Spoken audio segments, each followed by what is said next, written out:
छत्तीसगढ़ में इसी महीने के अंत में होने जा रहे कांग्रेस के अधिवेशन के बाद हिमाचल में कांग्रेस अध्यक्ष को बदल दिया जाएगा। खबर तो यही इशारा कर रही है कि मार्च महीने में प्रदेश विधानसभा बजट सत्र के बाद मौजूदा प्रदेश कार्यकारिणी भंग हो जाएगी। मौजूदा प्रदेश अध्यक्ष और सांसद प्रतिभा सिंह की जगह नया चेहरा इस पद पर आसीन होगा। मौजूदा डायनासोर जैसी कार्यकारिणी को भंग करके एक छोटी मगर प्रभावशाली टीम को नए सिरे से गठन किया जाएगा। तर्क दिया जा रहा है कि विधानसभा चुनाव से पूर्व जो जंबो कार्यकारिणी चुनावी फायदों के लिहाज से बनाई गई थी, अब बिना किसी लिहाज के उस टीम को हटा दिया जाएगा। इस बड़े बदलाव के बाबत जो खबरें आ रही हैं, वे भी कम छोटी खबरें नहीं मानी जा सकती। दरअसल ये कहा जा रहा है कि सत्ता के खाते से जरूरी पावर बैलेंस बनाए रखने के लिए संगठन के बही खातों में हेर फेर किया जाएगा। अभी तक के हालात में कांगड़ा संसदीय क्षेत्र का पलड़ा हिस्सेदारी में हल्का चल रहा है। ये खबर पहले से ही चली हुई है कि मल्लिकार्जुन खड़गे की मांग पूरी करने के लिए जयसिंहपुर के विधायक यदवेंद्र गोमा को प्रदेश अध्यक्ष पद पर बिठाया जा सकता है। कहा जा रहा है कि सत्ता में बैठी टीम आम की गुठलियों के भी दाम की तर्ज पर काम करना चाहती, यानी कांगड़ा की तगड़ी सियासी दावेदारी का दावा भी निपट जाए, अनुसूचित जाति की हिस्सेदारी के लिए बन रहा दबाव भी निकल जाए और संगठन के खाते से ही सरकार सहज भी हो जाए। खबरें तो यही इशारे दे रही हैं कि जिस तरह चुनाव से पहले कांग्रेस हाईकमान ने एक परिवार एक टिकट का फॉर्मूला इजाद किया था, अब एक बार फिर यही फॉर्मूला एक परिवार एक पद के रूप में तब्दील हो सकता है। हाल फिलहाल अगर बतौर प्रदेश अध्यक्ष प्रतिभा सिंह के जरिए देखें तो वीरभद्र सिंह परिवार में सांसद के साथ साथ विक्रमादित्य सिंह के पास कैबिनेट रैंक भी, यानी इस परिवार के पास केंद्र में सांसद पद, स्टेट कैबिनेट में पद और प्रदेश अध्यक्ष की कुर्सी भी।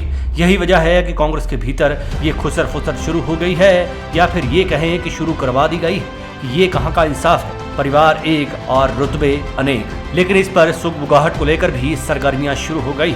सवाल उठ रहा है कि अगर प्रतिभा सिंह हटती हैं तो कांग्रेस के अगले खेवनहार क्या यदवेंद्र गोमा होंगे? क्या प्रतिभा सिंह आसानी से रजामंद हो जाएंगी?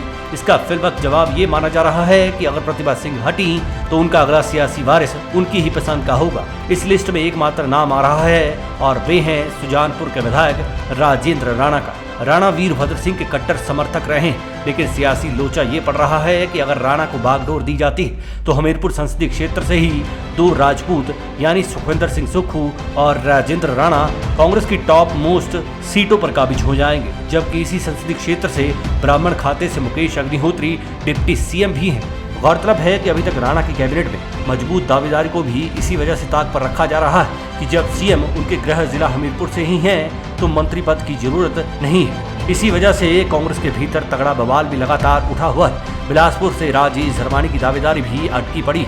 उनके काबिल होने के बावजूद जातिगत आधार पर सेटलमेंट नहीं हो पा रही।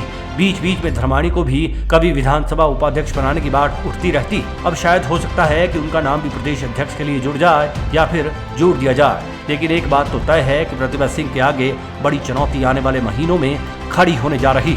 वैसे भी जब प्रतिभा सिंह को प्रदेश अध्यक्ष बनाया गया था तब उनके साथ कार्यकारी अध्यक्षों की टुकड़ी भी खड़ी कर दी गई थी। तब भी प्रतिभा सिंह को आज़ादी नहीं दी गई थी। ये अलग बात है कि बाद में पवन काजल और हर्ष महाजन ने पलटी मारकर खेल बिगाड़ दिया था। अब अगर सियासी चश्मे से देखा जाए तो सरकार में स्वर्गीय वीरभद्र सिंह के खेमे से विक्रमादित्य सिंह ही सरकार में हैं।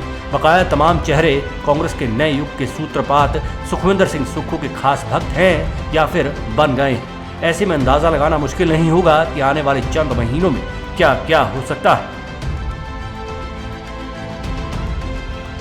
Udayveer Pathania, black and white news.